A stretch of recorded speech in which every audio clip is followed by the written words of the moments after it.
Hello and welcome to the Oddschecker betting show. I am your host, George Elek, and it is just a World Cup one-on-one this time with myself and Oddschecker's very own tipster, Andy Holding, as we look ahead to the weekend's racing, primarily at Newbury. Andy, how are you getting on? Are you enjoying the festival of football that's on our screens at the moment? Certainly am, yes. It's been very entertaining, hasn't it? Some of the games have been a little bit below par and a bit dull, but you get that, don't you, in the early rounds where there's a bit of caginess, etc., and teams not wanting to lose, particularly if they're playing a good side in the next match. They want to make sure they get at least a point on the board. Generally speaking, it's been, I'd say, very appealing on the eye. Lots of goals in some of the games, and we've had a couple of nice shocks as well to suggest that it's perhaps a little bit more wide open than the bookies would have you believe. Yeah, I'd say it quietly because I know it's not a popular opinion to have, and I certainly don't approve of the reasons why it's happened, but Winter World Cup's not all bad, you know. Don't have many plans at the end of November, and the games themselves do seem to be a bit more intense because it's mid-season rather than after a long slog. I think from a personal point of view, it was a bit disappointing because you don't get like any bonus football, whereas obviously the Premier League goes on till May, and then you get bonus football in the summer, don't you? So it's elongated another month, so we don't get any extra football than we normally get, but yeah, I think it's making for a good visual spectacle because a lot of the players are fit and they're on the money as well. So and there shouldn't be any excuses for the England lads either as well this time. No, definitely not. And Andy, you want bonus football in the summer? That's called my annual leave, so that's probably why we disagree in terms of extra football during the summer. Let's talk about racing. This is a racing show, and we are going to be previewing Newbury. We'll be starting with a couple of the big races on Friday, but because we're recording this just after midday on Thursday, we're not going to spend too long on Friday's racing because this will age very, very quickly, and then we'll move on going through the card. We don't have any prices in the first two on Saturday at Newbury. But we do have prices for the rest, so we'll go through those there as well. But before we get into that, let's talk.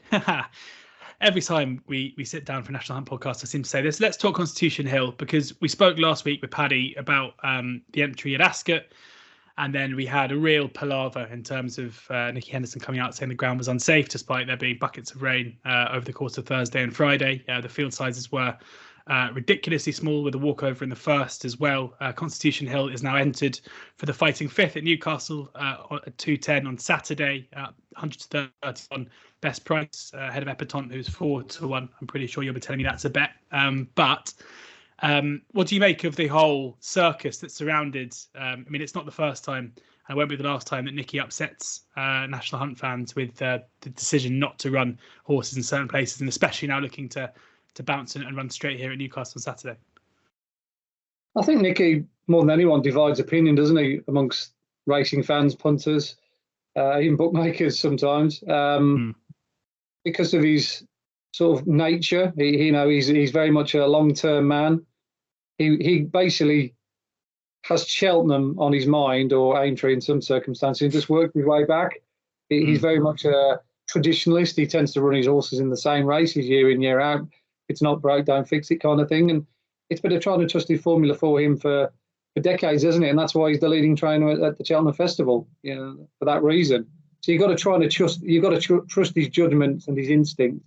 And when he's got a horse like Constitution Hill, who's real prized property at the moment, and probably one of the hottest properties out there, the last thing he'd want to be going doing first time out is going giving them a leg or just doing something that's unnecessary.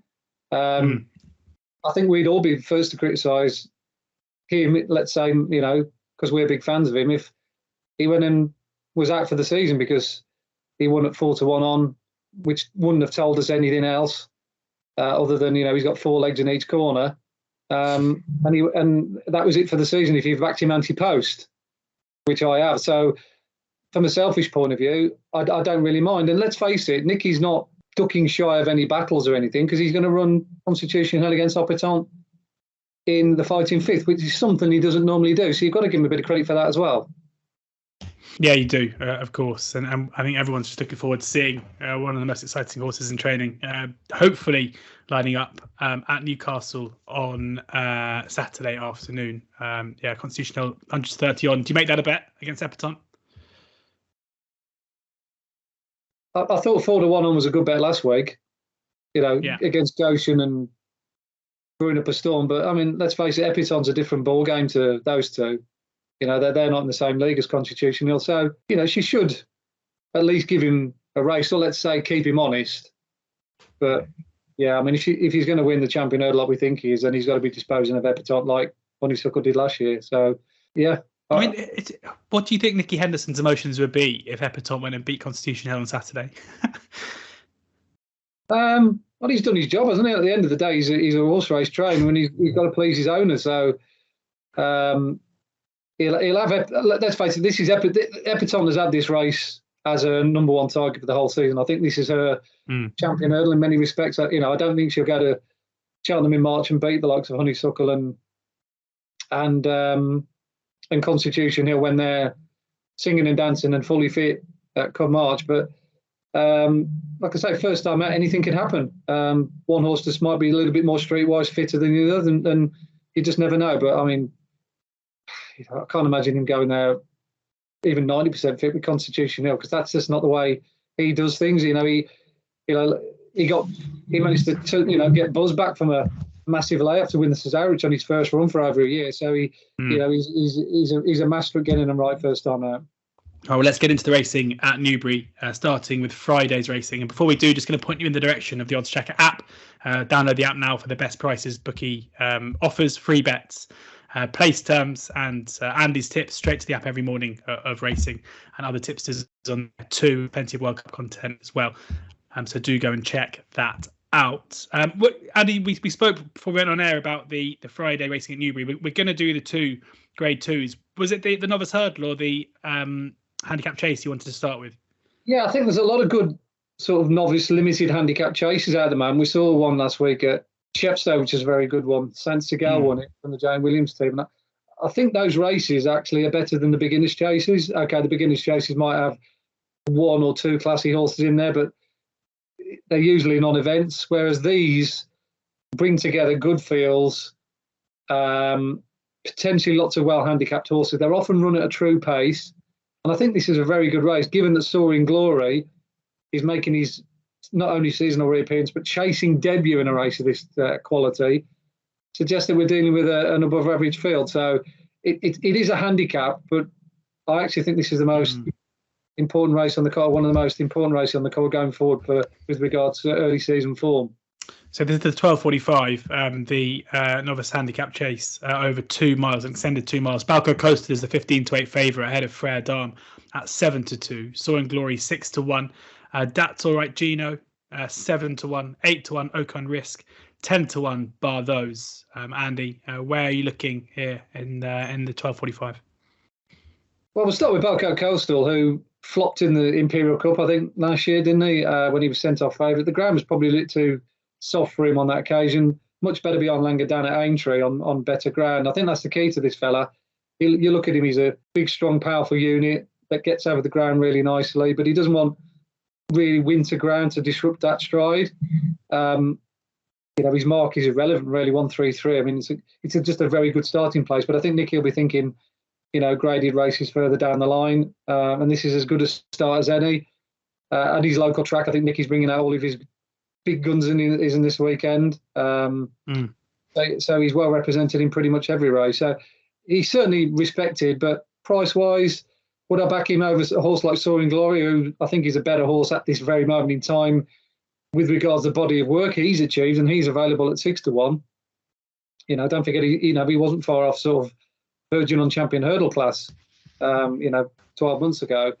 But I do quite like one at a much bigger price, and that's All Right Gino from a yard that has made a spectacular start to the season. Of course, they won the Paddy Power with Garlow the other day. That's Jamie Snowden, and I like this horse's profile. He finished second at Boot Hill, and he got beat half a length by Harry Fry's charge on his chasing debut in a fast time. And we know what Boot Hill went on to do last week. I think he's a very, very smart horse in the making, Boot Hill, and could go on to much bigger things this season. And then he went on to win at Chepstow himself next time out, again clocking a good time. So he's run a couple of big figures against some pretty useful early season fodder. And because he's fit and he jumps really well and the yard's in great form and the ground will probably be in his favour as well, I do think 7-1 is a big price for him. So he's definitely the value. Just shame there's an extra runner for an each-way bet. That's all right, Gino. Yeah, best price 7-1. That's with Coral and Labrooks. Short as 11-2 elsewhere. The clear selection there for Andy in the 12.45. On then to the 155. And this is the Grade 2 Novice Chase over 2 miles and just about, basically 2.5 miles. And Stage Star is the 4-5 favourite ahead of Beauport at 130. Campron is 13-2. Sebastopol and Wonderwall propping up the field both at 16-1 and there's 5 runner affair. Let's start with the favourite Stage Star, Andy. Yeah, he's a gorgeous horse, isn't he? He's one of the apple of Paul Nicholls' eye. He would have been hugely disappointed with his last 2 runs last season. Eventually pulled up, of course, on his last start at Aintree. He's subsequently had a wind up, which is often the case when a horse of Paul's disappoints. And we saw what he's really capable of. First time out of the fences at Warwick when he jumped immaculately and clocked a good number in beating, a small field, only a few rivals. But it's just the manner in which he did it. He never put a foot wrong. He looked as though he'd been jumping fences all his life. Pauls are always well schooled, as we know. And this is his track, isn't it? He won the Challow Hurdle here last year. So nice flat track where the fences come up in a good rhythm. Suit a horse like that who's got such a quality about him. I don't think Beauport's going to be a big danger. Form that race at Carlisle hasn't worked out as well as I thought it would, looking at what's happened since that race. He beat Miller's Bank, which is good form, but Bear Gillis and Milana Drama, the 3rd and 4th, have both gone on to slightly let the form down in that race up north. But he's also a very promising chaser in the making. He's always looked as though fences are going to make the man of him. Compron looked as though he'd never seen a fence in his life going to the first at Exeter. He just completely took off blindfolded almost and unseated his rider. It went sideways. So if he doesn't book his ideas up, I think he'll be back over hurdle sooner rather than later. And I do know the connections of Wonderwall. I've always regarded him as a chaser as well. He's a massive big unit. And I think he's going to take high rank this season. Probably not first time out against these who've already had a run, but I'd certainly be keen to see how he operates with a view to where they go with him, whether they go down the handicap or graded route with him. So I think Stage Star will probably win because he'll get into a good rhythm from the front and perhaps he might just put the others under pressure and mistakes will creep into their game. Is there enough to put you off backing Stage Star at 4-5? Whether it's obviously a free running type in the past, both at Cheltenham and at Aintree, and those two pulled up, or do you think even at the vet there is value now at the top end of the market? Yeah, because I think what will happen, Harry will, he'll jump off to make all, and you'll be looking at a 2 to 5 shot, probably halfway down the back straight, because I think he'll get into that kind of rhythm he did at Warwick, and it'll be a job for the others to take him out because we know he stays very strong. Yeah. And now we know his wing's clean as well. Harry can ride in quite aggressively because of that.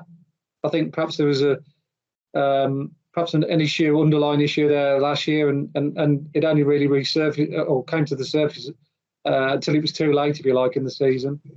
But now you've got a horse like that who we know is a Grade 1 winner who can see his races out over 2.5 miles. You can just put your foot down all the way and know that they'll just keep finding for you. Yeah, lovely stuff. On then to the 3:05 here, the long distance hurdle. And Champ is the 15-8 favourite ahead of Proschema at 5-2, Paisley Park at 9-2, third favourite Thomas Darby 8-1, Dashel Jasher 8-1, T Clipper 25-1, and Dan Skelton hoping to continue to to put it up to the old guard, let's say. Champ and Paisley Park we know all about, but Proschema may be the fly in the ointment here. Andy, how do you see it? I think he's going to have to improve Proschema. He's going the right way. You look at his 7th in the Silver Trophy at Chepstow, you're saying, well, how could he be 5-2 to win this? And then you look at his Weatherby win, and it was a little bit more of a step in the right direction, albeit I think it was slightly flattered to win by so far. I think the reason he managed to look so impressive that day was because Harry Skelton was one of the only few jockeys, if probably the only one, who charted a wide course on his mount. And it was definitely an advantage to go on the better ground. So I think if he would have been ridden like all the others, he probably might still have won, but there only would have been perhaps a couple of lengths winning margin between himself and the rest. So I don't think you want to look at that 10-length victory at face value. The one thing we can say is that this division is almost crying out for a horse like perhaps a Proschema to work his way through the handicap grades and make an impact in a stagnant 3-mile category that still sees Flooring Porter at the head of the market, despite him running below par on his seasonal reappearance at Navan the other day. I mean, it's 6-1 the field at the moment, the Stayers Hurdle, and to name 4 or 5 absolute standout candidates at the moment, let alone the winner, is difficult. So the likes of Champ Paisley Park, who are both 10-year-olds, I mean, you couldn't see him winning the Stayers Hurdle now. They're going to be 11 next year. So the sort of only real chance they have of making it their mark at this level is winning a race like this. So you'd imagine that both of these two would have had this race firmly as their target for a long, long time. And given that Champ was probably at his best when he won first time out last year in the long walk, I'd say maybe he's the one to be with.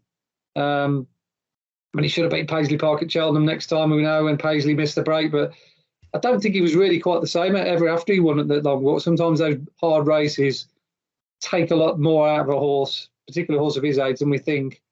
And even though he ran well, like I say, he just wasn't quite the same. So I'd probably go with Champ because I think his class and his body of work is better than what we've seen so far, even allowing for Proschima's improvement. Champ there, best price 15-8. That's pretty much across the board. The one for Andy to take in that 305 at Newbury. We'll move on now to Saturday's card at Newbury. As I said, no prices. We have got prices now in all the races. Lucky us. Yeah. So Andy, this might be the first you've heard of a couple of these, but I'll run you through the markets now. We've got the Mayor's Novice Hurdle, the listed race in the first. Lucia is the 2-1 favourite ahead of Poetic Music at 5-2. 11-2 Carlo's Pass. She's a Saint 7-1. Letterson Lady also 7-1. Rosie Redrum 14-1. Autumn Return 22s. Yeah, really good. How do you digest that? Yeah, really good race. This it's an event that Nicky Henderson has dominated in recent times. He won it with Floressa a couple of years ago. Actually, Dan Skelton won it last year with LS Bell, if you remember rightly. So you'd imagine that Lucia would know her job first time out. Looking at the stable report from Nicky Henderson's yard in the Racing Post a couple of weeks back, his praise of Lucia was very infectious. He said that she'd suffered a little bit of a setback after she won at Sandown, but I mean, she won by 17 lengths that day, and they drew stump with her because I think she had something wrong with her stifle. I can't remember exactly what it was, but I know it was stifle related, which can be a little bit incapacitating for a horse. But apparently her schooling has gone fantastic. In fact, he said that it was a special schooling session that this horse has been through recently. So when Nicky says that, you know that it has gone really well. So if she jumps a clear round, I think her quality might just shine through. But this is why we don't need a pushover, but she will be tested. I imagine she's a Saint of Golf in front once again. We know that Carol's Pass, she's a Saint, a very good horse, C&D winner. And we know that Poetic Music has already proven herself over hurdles, winning in a good time at Ludlow. So this will be no, like I say, walk in the park for Lucia. But if she is going to make a bit of the horse that Nicky thinks, and she's going to be the dominant force in her division over this side of the RHC, you'd like to think that she'll be able to take care of this lot. Lucia 2-1 favourite, and the right favourite, it seems, in Andy's opinion, that is with Coral and Ladbrokes in the first. In the second, the 12.45, the John Frankham Novice Chase. Time Hill is the 11-10 favourite here ahead of Gelino Bello at 11-4. McFabulous 7-2. And Motriarch is 50-1. Just 4 lining up here, Andy. But Trappy contest at the top end. A few firms disagreeing between those top 3 in the market. McFabulous as short as 9-4 in a place, 7-2 with Coral though. How do you see this? Yeah, again, I think they've got the right favourite. I won't say it's hard to see beyond him because he's got to put in another clear round, and he's got 2 horses who are going to test him. Particularly 2 horses that like to be ridden aggressively, particularly McFabulous, who made all the last day, and Gino Bellino also can race Andy as well. So, this will be a better examination than he had at Exeter. But I was really impressed with him at Exeter. I was expecting quite a scrappy round from him. I don't know why.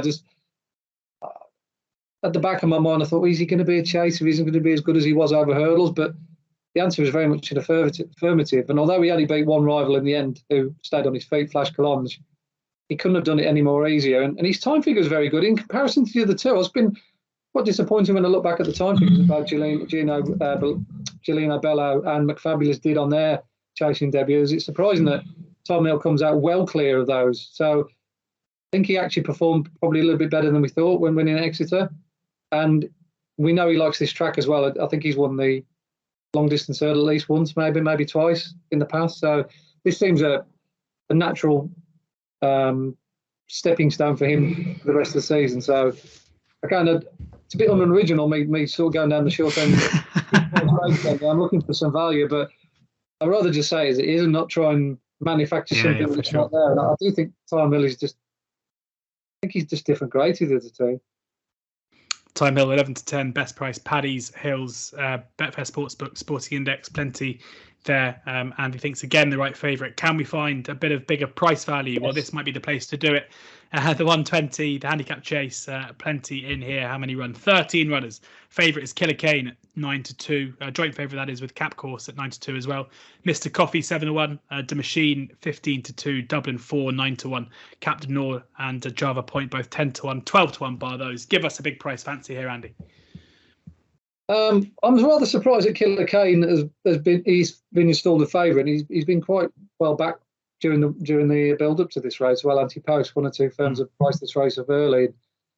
I thought he ran okay, actually, but he didn't exactly knock my eyes out. You could say the drop back in trip might suit him, having not quite got the 3 miles on his seasonal reappearance, but makes no odds to me at 9 to 2. I'd rather look elsewhere. Certainly respect Cap Course, who won this race very easy last year. He's obviously a very fragile horse because he only runs once or twice. And similar to your darlings we saw at Ascot, the best time to catch him his first time out, George. So out to the front two of the market, I'd prefer him. But I'm going to back a couple of big price horses against him, or against the pair. One of them is Zanza, who's a bit of an enigma, but on his day he's very good. And I liked his run last time out at Weatherby when he came from a long way back. He had the blinkers on for the first time, which seemed to hook his ideas up a little bit. And I like the way he sort of went through the race and, finished off his race. But he does love it here at Newbury. I checked his record. I think he's 3 from 4 at Newbury. So the combination of a good first-time run over fences, course winner, and very much the ground to suit, double-figure quotes for him look quite appealing. And the other one is Dublin 4, one of the other course and distance winners in the field. I wrote down in my notes when he ran it last time at Weatherby, Newbury Hennessy meeting. I thought he was very much ridden with a view to perhaps a bigger target further down the line. That was his first run for 168 days. He looked a little bit rusty. He was ridden accordingly. But I like the way, again, he finished off his race from the back of the second last. I don't think he was overly punished to do so as well. I mean, it's difficult to tell something nowadays with the jockey body language, but just looking at Conor Bracerat that day, that seemed to be the case. Paddy Brennan, who gets on really well with his horse, is reunited with him. And again, another horse has got a fantastic record around this track. So, what price is Dublin 4 as well? 9 to 1 best price with Hills. Yeah, I think we can back both those two each way, can't we? Dublin 4. Yeah, 4 places. Yeah, 4 places. Dublin 4, 9 to 1, and Zanza. What are we looking at with him? 10s, 12s? 10 to 1. 10 to 1 best price. Yeah. Oh no, 12. I lied. 12 to 1. Yeah. 2 each way bets against the field there. There you go. 12 to 1. Zanza with Sky Bet, Paddy's, Betfair Sports, but Bet Victor and plenty others as well. Do check the place terms though, because currently Sky Bet are a quarter to 3 rather than a fifth of 4. But obviously you might want the 3 places for the extra place money with the quarter rather than a fifth. And then Dublin 4 is standout best price with Hills, 9 to 1, 7 to 1, basically market price. If you look on the oddschecker grids. On then 4 more races to cover. We've got the handicap hurdle now over 2.5 miles by Walking on Air is the 130 favourite. That again is standout with Hills, short as 5 to 2 in most places. West Balboa is 7 to 2, Peking Rose 9 to 2, Lord Baddesley 8 to 1, Porticello 10 to 1, Petit Tonnerre 10 to 1, 12 to 1 bar. I've no doubt in my mind, George, there's at least 3 or 4 well-handicapped horses in this race. Trying to work out which one's got most in hand is the tricky bit. They are Walking on Air, Peking Rose, West Balboa, Current Mood, and I still think there's a bit of mileage in him for half a mark of 117. A lot depends on which way the ground goes. Looking at the forecast, I think Friday stroke Saturday, it looked like being quite favourable with the rain coming today as we speak. So whatever they get in the next 24 hours is going to determine what we're going to get over the weekend, because it's going to be high pressure from there on in. I think Walking on Air is probably one of the most interesting horses on the entire card, because if you remember rightly, he couldn't have been any more impressive when he won at this track first time up last year. Excuse me.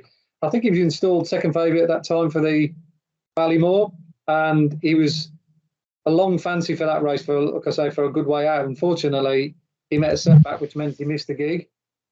Probably the blessing in disguise, given what the conditions were like on the day. And then he went to Aintree under a bit of a rush preparation. I think Nicky was kicking himself for perhaps not roughing him off for the season, and he just didn't travel with his zest that he did at Newbury, and he ended up being pulled up, which is definitely not him. But it's meant that he's come back into the fray off a mark of 132. I don't think Nicky Henderson's thinking handicaps bothered by his column in the Racing Post the other week. I think he actually thinks this could be a Stays hurdle horse, because I do think he's that good. But he's up against West Bill Balboa as well, who's got a mark of 127 that finished second in a Grade 1 here last time when we saw her. He was second to Stage Star in the Challow Hurdle. So you get where I'm coming from here. This is quite a decent heat. And you've got Peking Rose in there as well, who's probably better than 132. Current Mood as well. He comes out of a good race at Foss last on his seasonal reappearance. There's been two horses that have come out of that race so far. Sensigello finished fifth, and the winner itself, the Changing Man, and they both won and bolted up. So the time figure in that form, that race is good. So I think Walking on Air is the one probably to beat, given his tour reputation and the fact that I don't think we've seen the best of him yet. But like I say, this is a tricky one with all those other ones mentioned in up against him. Interesting, yeah. So plenty in there. Walking on Air, 130 best price if Fandy sold him, but seems like plenty in there to be wary of in a hot handicap hurdle. We'll move on to the 230 then, which is the Jerry Fielden, formerly the Jerry Fielden, now the Coral Bet Bundles Intermediate Handicap Hurdle over 2 miles, where Picar is the 130 favourite.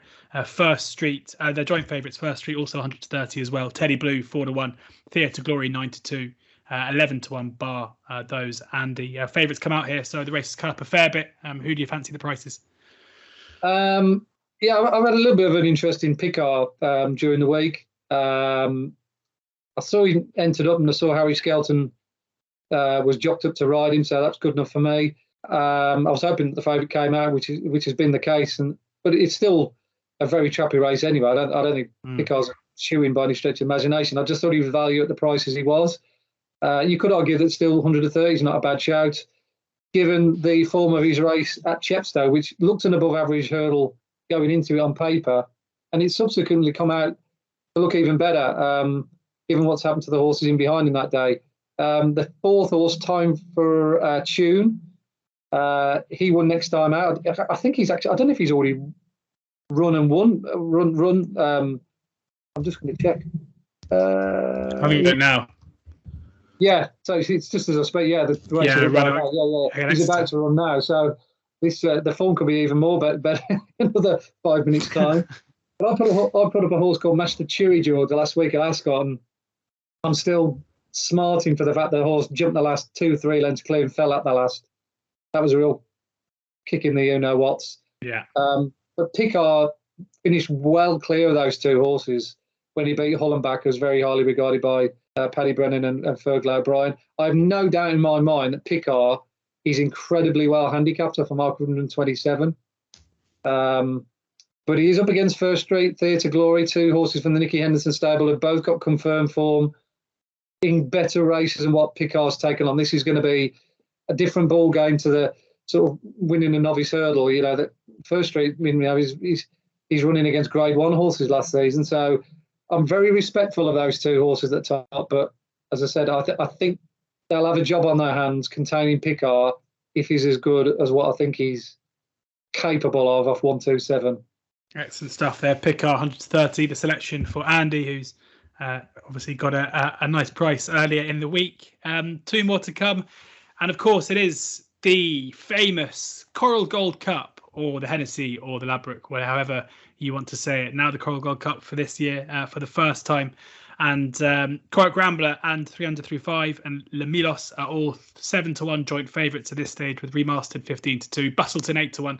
Jericho Rock is 17-2, Oscar Elite 9-1, Fiddler on the Roof 10-1, Lord Accord 12-1, Our Power 12-1. Plenty of class in here, as you'd expect, Andy. Trappy as it stands in terms of the market, I'm sure it'll kind of muddle its way through to Saturday and it'll look pretty different come 3 o'clock. Who do you think looks like the value at this stage? Great suspect whoever sponsored this race, it'll always be known as the Hennessy to me, and a lot of fans and race goers of a certain vintage. I mean, I remember going to this race back in the late 80s and seeing some, the likes of Borough Hill Lad win it. I think I went to about sort of 15, 20 years on the spin. It was a real annual family day out, and it's a race always quite dear to my heart from a betting perspective. So I always like to have a bit of a go at it. Back Fiddle on the Roof last year, and he ran okay. But there's no doubt in my mind who would have won that race if he would have stood up, and that's Remastered. He was absolutely tanking, wasn't he, going down to the fourth last, when for the first time in the whole race, because he'd been foot perfect up to that point, he just completely guessed at it. It must have been a shock for the jockey on him that day. I can't remember who rode him. It might have been Scoob, but he just picked up out of nowhere and dived his way through. It was a nasty fall. And it was a real kick in the teeth to Connection, because I think at that point they thought we're on the win here. And his preparation has gone pretty much similar to what he undertook last year. He was third in an Aintree hurdle prior to running at Newbury. So they've used exactly the same race for his prep this year, and this year he won it. And not only did he win it, he won it incredibly easily. I mean, he could call him the winner a long way out that day. He just looked a totally different horse, and he's a good horse anyway. But the wind operation he had in the off season clearly had worked, and perhaps that was one of the reasons why it was preventing him from running to maximum capacity on certain occasions. But now we know we've got a horse who can actually breathe and perhaps see out the trip for certain.